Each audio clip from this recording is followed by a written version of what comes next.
that you are one of the most multi-talented person that I know across Africa. Why are you hiding? That's a good question. Kind of stole my dad's laptop. I was in class with one of our biggest artists around, yoursel.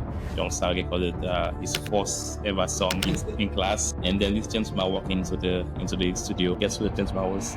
Drizilik? No, I was walking. My dad was pissed.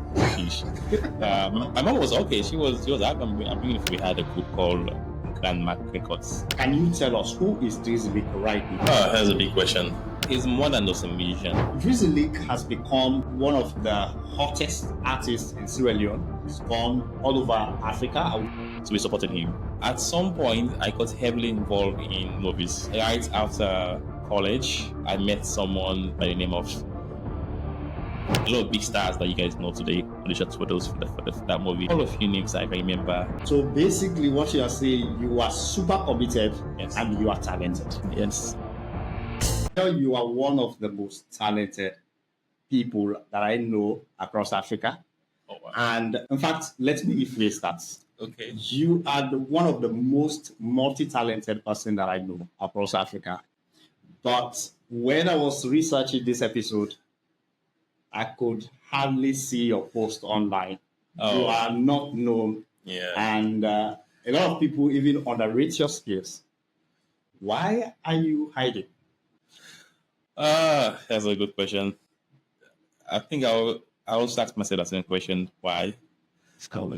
I think I always like to be in the background of things, right? I like to be, in the behind the curtains doing my work, and because what I do, I don't do it for any sort of praise or recognition. I just want to have it done, and even if my name is not there, I don't mind as long as it's out there and it's making impact. I'm fine. That's why I care about this. How what I'm doing impacts other people, or how my skills been used in a positive way.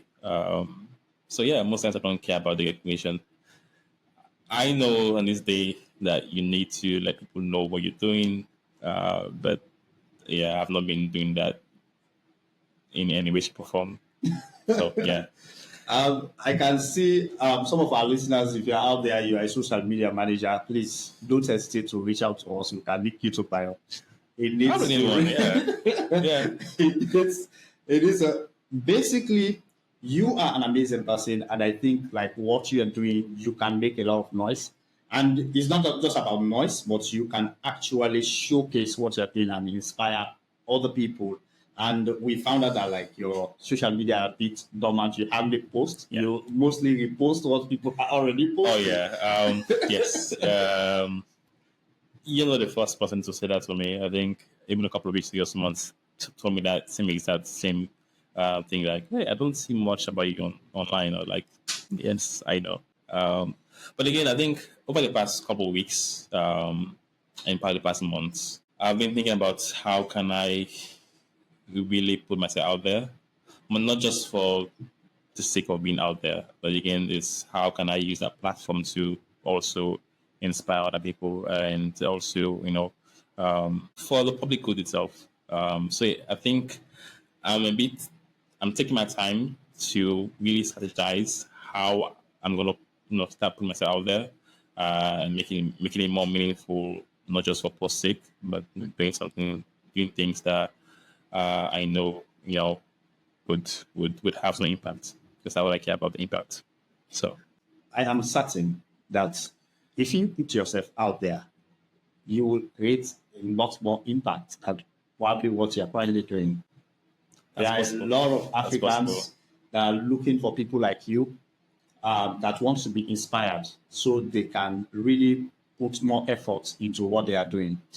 So the next thing that I want us to look at is you are very prolific in terms of your skill sets. You have like a lot of things that you're doing. You have a lot of expertise. And that's something that I think a lot of people admire about you, right? So let's list those expertise. Like what are the things that you can do? Like I know them, of course. So if you don't name all of them, I'll do them. I remember growing up, I'm always, having a screwdriver opening up things around the house, fixing things around the house, sometimes destroying things around the house. So yeah, that's where my curiosity started as a young child growing up, and that evolved into me being a full-on techie, then being a software engineer working for the government. Yeah, and I also know that because when I knew you earlier, you were doing music. Yes. So music is one of those things, and multimedia Yes. is another component that you are really like people really know. In fact, one of the things that I think is really important for the audience to understand, a different set of people know you to do different things, Yes. right? So there are people that know you as somebody who does music. Yes. And there are people that know you that you are in the multimedia space. Yes. And then some of us know you as a software developer. Yes. Right? So let's look at three lives. Exactly. So basically you are living like three lives, right? Three different personalities. So let's start with music. For our listeners, some of them might not know who Drizilik is. Okay. Can you tell us who is Drizilik right now so that they understand your impact? That's a big question. He's someone that can. He's more than just a musician.